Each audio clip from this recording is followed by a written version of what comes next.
pessoas, como é que vocês estão? Eu espero que bem. Como vocês viram na thumb, eu estou aqui para falar hoje sobre Edgar Allan Poe, O Corvo e Contos Extraordinários. Esse aqui que é um livrinho que fica a dica se você quer adquirir o hábito de leitura, não tem paciência ainda para encarar um livro longo ou um livro muito extenso.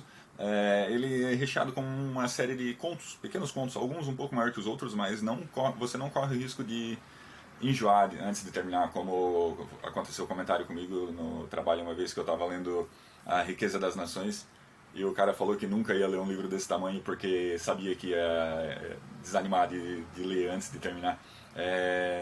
Inclusive ele falou que o preço era algo que impedia de comprar um livro desse tipo. Cara, esse livro aqui eu encontrei por R$ 10, cara, R$ 10, eu comprei ainda por 10. O Príncipe de Maquiavel e A Revolução dos Bichos, que não está aqui comigo agora. Cara, por R$ 10, você não. R$ 10 não dá. R$ 10 você não compra 2 kg de banana. Então esse livro aqui, claro, ele não é extenso, ele é bem pequeno, mas vale cada centavo. Ele vem com alguns contos aqui, como O Corvo, o Gato, claro, o Corvo, Gato Preto, A Queda da Casa de Usher, Máscara da Morte Vermelha, Assassinatos da Rua Morgue, Poço e Pêndulo, Manuscrito Encontrado numa Garrafa, O Barril Amontilado, que pra mim é sensacional, e o Retrato Oval. A Queda da Casa de Usher é um conto que tem umas curiosidades. Por exemplo, o Pequeno Paul não teve uma infância muito ortodoxa, não teve uma infância muito convencional para a época. Ele era filho de um casal de atores que ficava mudando de cidade em cidade. Ele teve uma irmã e seu pai acabou se separando da sua mãe, só que eles ficavam sempre indo e voltando, até que a mãe adquiriu uma doença respiratória, que é tuberculose, se eu não me engano. E tuberculose na época era uma sentença de morte, você não tinha escapatória.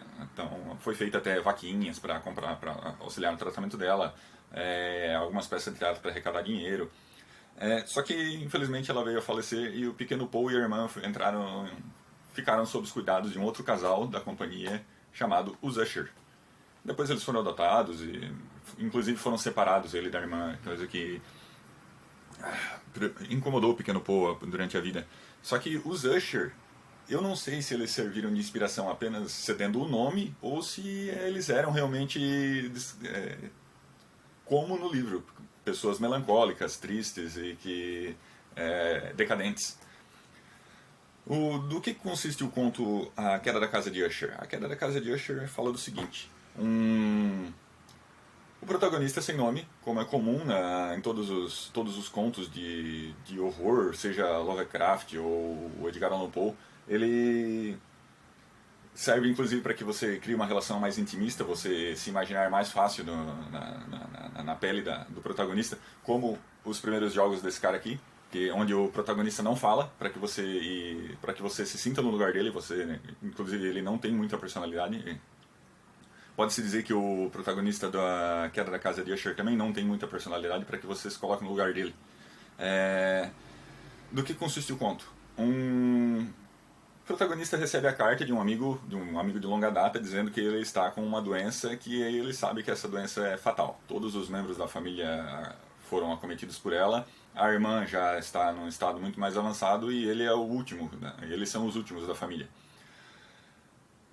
Ele recebe a carta dizendo que o amigo precisa vê-lo, como uma despedida, ou sei lá, ir ajudar, coisa do tipo. E o amigo se compadece e segue, né, em auxílio do remetente da carta. Na ida, ele já percebe que as coisas não estão muito certas, as coisas não estão ok naquela região. Chegando próximo, cada vez mais próximo da casa dos Usher, ele percebe que o clima é pesado, existe uma melancolia no ar, existe uma decadência. E cada vez mais próximo ele percebe que as árvores vão ser, o clima, os animais. E ao avistar a casa ele percebe que a própria casa tem uma aura decadente, uma rachadura de cima a baixo na fachada da casa, já demonstra que alguma coisa não está certa. O amigo fica muito feliz ao vê-lo, eles se reencontram de forma muito calorosa e conversam por vários dias, e esse amigo fala que a irmã já está num dos quartos e que ela já não tem mais esperanças de que ela sobreviva muito mais tempo. Até que num dia fatídico a irmã morre inclusive chamam um médico e o médico dá umas recomendações bem loucas assim para conforme deveriam proceder no sepultamento, ela sendo enterrada de bruços ou sendo enterrada de algumas coisas ritualísticas. E o protagonista e o amigo olham e deixa ela aí no porão um pouco, deixa lá o caixão no porão uma semana mais ou menos. E assim, cada vez o clima nessa casa vai ficando mais pesado e mais terrível. Depois que a irmã morre, você começa a perceber que as coisas não vão muito bem. Tudo começam a acontecer várias coisas estranhas na casa e chega ao ponto de o protagonista começar a questionar se tudo está acontecendo realmente. E num determinado momento, vem se formando uma tempestade horrível, gigantesca. E quando essa tempestade chega, o pavor do protagonista é tão grande que ele procura o quarto do amigo numa madrugada e o amigo já está muito doente, já está praticamente nos seus últimos momentos e pede para ouvir uma história. O protagonista pega um livro e começa a ler, simplesmente para fugir da realidade, para não prestar atenção no que está acontecendo em volta. E é uma história de dragões, cavaleiros e cada coisa que o protagonista lê nessa história, por exemplo, e ouve passos nas escadas, se ouvem passos nas escadas, e depois aconteceram batidas na porta, a porta começa a sofrer pancadas muito fortes, até que em determinado momento a tempestade arromba as janelas e a porta abre e quando eles olham está a irmã morta do cara, ela toda ensanguentada, com as mãos toda arrebentadas, porque devido à luta para sair de dentro do caixão que estava no subsolo. E eu não vou falar o final, eu quase já entreguei o final, mas é muito interessante, é um livro de contos que você tem que ler, e pô, por 10 reais, cara, 10 reais você não compra nem 2 kg de banana hoje em dia. Esse aqui valeu cada centavo, recomendação, eu encontrei numa loja de 10. Como falei, encontrei esse, o Príncipe, também a Revolução dos Bichos, e tinha outros lá, George Orwell, então... Cara, se você quer começar a ler autores interessantes, não tem mais desculpa, você encontra os livros praticamente em qualquer lugar.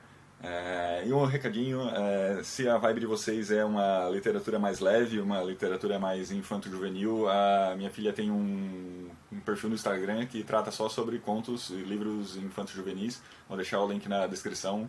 Se vocês chegarem lá por aqui, por favor, comentem. Então, é isso aí, pessoal. Hoje o papo foi mais rápido do que outra vez, ou um pouco menos denso do que o livro do Antifrágil, mas não deixou de ser proveitoso e prazeroso. Valeu, obrigado. Então, cara, se você chegou até aqui é porque você gostou do vídeo, você gostou do que eu falei, considere deixar o like, se inscrever no canal, isso me ajuda muito, me incentiva a continuar fazendo esse pequeno trabalhinho por hobby. Valeu, obrigado, tchau!